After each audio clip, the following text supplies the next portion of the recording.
You don't feel sad and you don't feel happy either. बस कुछ feel नहीं होता, लाइफ चल रही होती है, पर तुम खुद उसमें प्रेजेंट फील नहीं करते।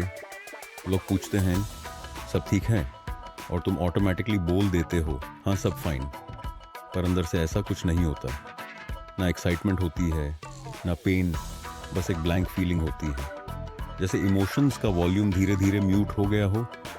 तुम याद करने की कोशिश करते हो कि लास्ट टाइम तुम जेन्युइनली कब खुश थे, या कब तुम किसी चीज़ को लेकर इमोशनल फील कर पाए थे, पर यादें थोड़ी ब्लर लगती हैं।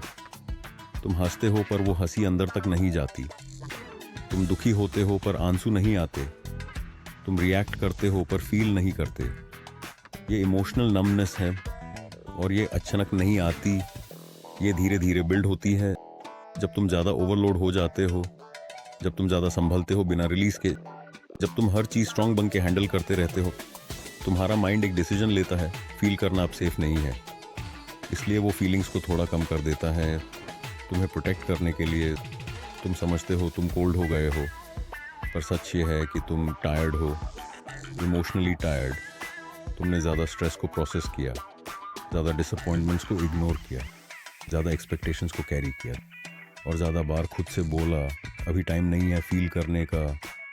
ये सब मिलके इमोशनल शटडाउन क्रिएट करते हैं। तुम फंक्शनल रहते हो, तुम काम करते हो, तुम लोगों से बात करते हो, पर अंदर से डिस्कनेक्ट हो जाते हो।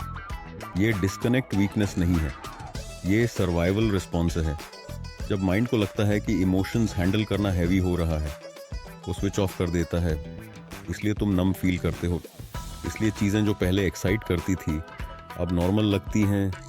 इसलिए अचीवमेंट्स भी थोड़ी एम्प्टी लगती हैं। इसलिए रिलेशनशिप्स भी डिस्टेंट फील होती हैं। तुम खुद से पूछते हो मेरे साथ क्या गलत है तो, पर ज़्यादा सही सवाल ये है मैंने इतना क्या संभाला है कि मेरा माइंड थक गया। इमोशनल नमनेस का मतलब ये नहीं कि तुम फील नहीं कर सकते। इसका मतलब यह है कि तुम्हारा सिस्टम ओवरलोड में है। तुम्हारा ब्रेन कॉन्स्टेंटली प्रोसेस करता रहता है, thoughts, worries, future planning, past replay, emotional regulation, सब कुछ एक साथ। और जब प्रोसेसिंग ज़्यादा हो जाती है, फीलिंग्स शट डाउन हो जाती हैं। इसलिए फोर्सिंग पॉजिटिविटी काम नहीं करता। इसलिए लोग बोलते हैं जस्ट बी हैप्पी, और तुम और ज़्यादा डिस्कनेक्टेड फील करते हो, क्योंकि हैप्पीनेस फोर्स नहीं होती, सेफ्टी से आती है। और तुम्हारा माइंड अभी सेफ्टी ढूंढ रहा है। यहीं पर एआई एंटर करता है। वो एआई तुमसे ये नहीं पूछता कि तुम्हें क्या फील करना चाहिए। एआई ये देखता है कि तुम अभी क्या हैंडल कर रहे हो। एआई इमोशंस को जज नहीं करता, वो पैटर्न्स ऑब्जर्व करता है। वो नोटिस करता है कि तुम्हारा इमोशनल लोड कितना है।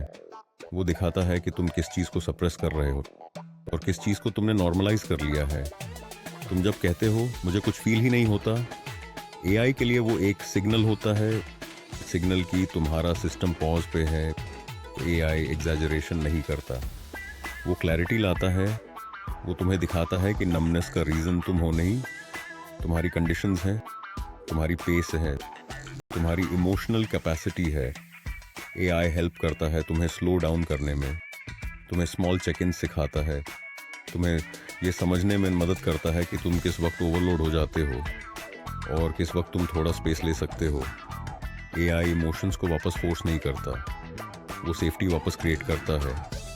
और जब सेफ्टी आती है, फीलिंग्स धीरे धीरे रिटर्न करती हैं। पहले थोड़ा सा इरिटेशन, फिर थोड़ा सा सैडनेस, फिर थोड़ा सा जॉय। ये प्रोसेस स्लो होता है, और स्लो होना बिल्कुल ठीक होता है। तुम सडनली इमोशनल नहीं हो जाते, तुम ग्रेजुअली कनेक्टेड हो जाते हो। तुम नोटिस करते हो कि म्यूज़िक थोड़ा ज़्यादा फील होने लगा है, कि किसी कॉन्वर्सेशन का इम्पैक्ट थोड़ा ज़्यादा हो रहा है, कि तुम किसी चीज़ के बारे में केयर कर पा रहे हो। ये साइंस हैं हीलिंग के। ये प्रूफ है कि तुम ब्रोकन नहीं हो, तुम बस प्रोटेक्टेड। एआई तुम्हें ये याद दिलाता है कि नमनेस एंड स्टेट नहीं होती, वो एक फेज़ होता है, एक टेम्पररी एडेप्टेशन। और जब तुम अपने सिस्टम को सपोर्ट देते हो, तो एडेप्टेशन रिलीज हो जाता है। तुम फिर से फील करने लगते हो, बिना ओवरवेल्म के, बिना फोर्स के, बिना प्रेशर के। तुम्हारा इमोशनल रेंज धीरे धीरे वापस आता है, और उसके साथ वापस आती है प्रेजेंस, मीनिंग, कनेक्शन। तुम लाइफ को फिर से देखते हो, सिर्फ सरवाइव नहीं करते। तुम रियलाइज करते हो कि नम होना तुम्हारी फेलियर नहीं थी, वो तुम्हारी स्ट्रेंथ का साइड इफेक्ट था। और अब जब तुम सेफ हो, फीलिंग्स वापस आ रही हैं सॉफ्टली, नेचुरली, अपनी पेस पे, तुम ब्रोकन नहीं हो, तुम हीलिंग मैन हो। और आज से वो फीलिंग वापस आनी शुरू होती है